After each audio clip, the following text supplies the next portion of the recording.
Hey Sarah, today I want to talk to you about this book. It is a novel called Chopsticks by Jessica Anthony and Rodrigo Caro.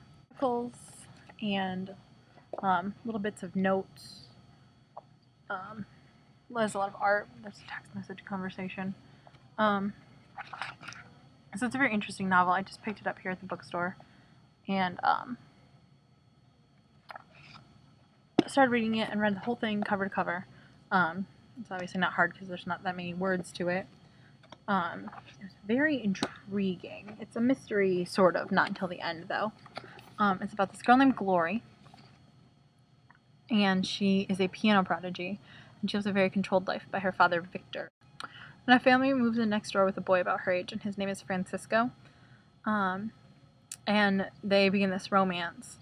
Her father, who is very involved in her piano life, he's actually her teacher, and he doesn't really like this entanglement, this involvement, and he pulls her away to go on a tour of Europe. She's like that good. Like Carnegie Hall hosts special concerts for her, and what she's famous for is weaving classical music in with more modern pieces. So she gives this young edge to classical music, and everybody just thinks she's great and that she's gonna like rule the piano world one day. But this boy is distracting her, her father thinks. So they go to Europe, and it's just their story of, being torn apart and not knowing, this foundation of this relationship.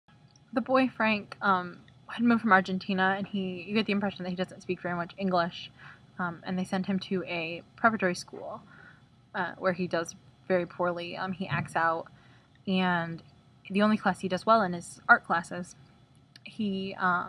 So he's struggling with that, and, she's struggling with her father and her piano.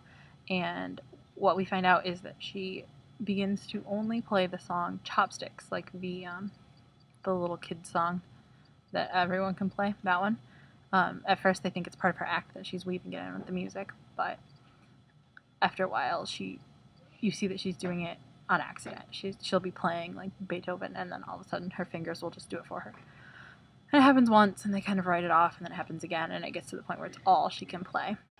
She gets sent away to a rehab just for piano prodigies, which I wonder if those exist, because it seems so specific. But that's where things get really confusing, and by the end of the book, you don't really know what's real and what's not, and how much of the book actually happened.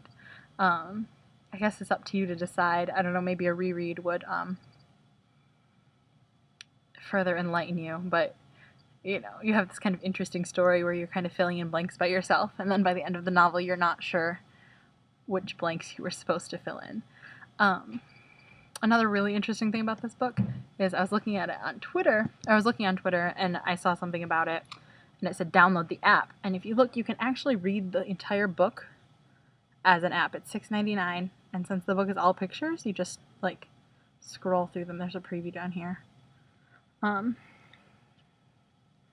Which I just think is super interesting by way of like reading for teenagers and reading ebooks, and even going into like the Twitter and the Tumblr, like short, quick pictures and words, and now publishers are using it. We all know that the future of publishing is kind of up in the air right now with the ebooks and the phones and stuff like that. So I think this is just another interesting development. I hadn't heard of this happening yet. So we'll have to see. All right, I will talk to you soon.